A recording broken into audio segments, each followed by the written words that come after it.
Welcome to this Tutor to You sociology topic video looking at Marxist theories of crime and deviance, examining the concept of selective law enforcement.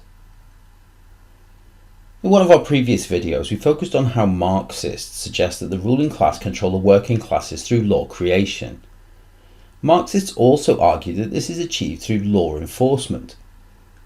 The ruling class use their power to focus the resources of the police and the criminal justice system onto the crimes of the working class rather than focusing on corporate or white-collar crimes. This is achieved through managing the perceptions of criminal behaviour, to make it appear that working-class crime is more harmful to society, and that police legitimately focusing on crimes such as theft, drugs and violence is more beneficial to society than focusing on corporate crimes, green crimes or state crime. An example of this is the comparison between knife crime and accidents at work.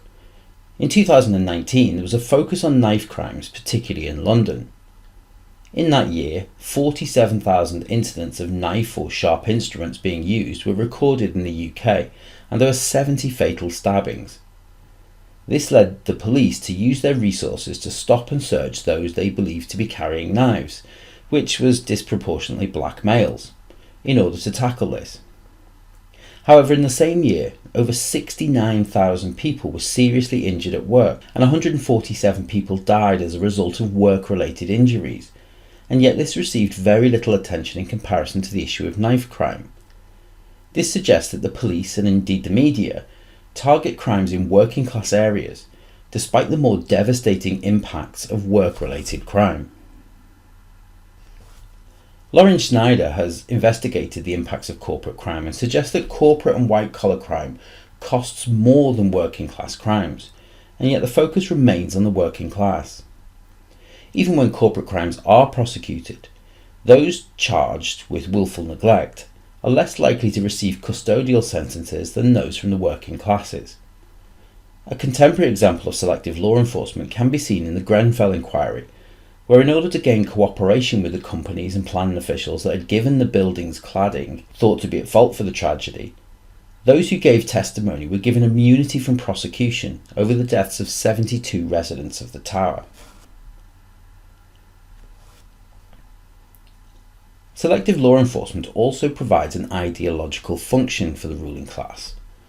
By portraying the working class as more criminal, this enables them to be able to pass laws that punish those that deviate from the norms and values of society. A further ideological function is that when corporate crimes are punished, this portrays the criminal justice system as being fair and not on the side of the ruling class. However, the number of successful prosecutions differs greatly from the actual crimes that are committed. Finally, Ryman and Leighton found that the US justice system was lenient in cases of middle-class crime and biased against the poor and ethnic minorities, particularly African Americans, who are overrepresented in the US prison system.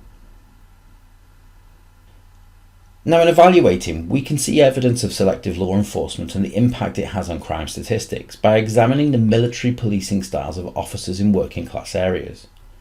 With stop and search policies becoming more evident in the wake of knife crime, it leads to an overrepresentation of working class and black criminality.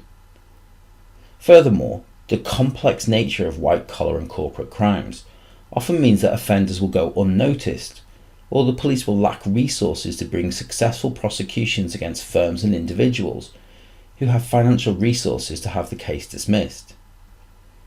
That being said, according to the National Audit Office, fraud, one of the most reported crimes in the UK, cost the private sector an estimated £144 billion in 2015, with individuals being targeted to the cost of a further £10 billion, which demonstrates the impact of corporate crimes and how they can be detrimental to so many people's lives. That concludes this Tutor to You sociology topic video on Marxist theories of crime and deviance, examining selective law enforcement. Thanks for watching.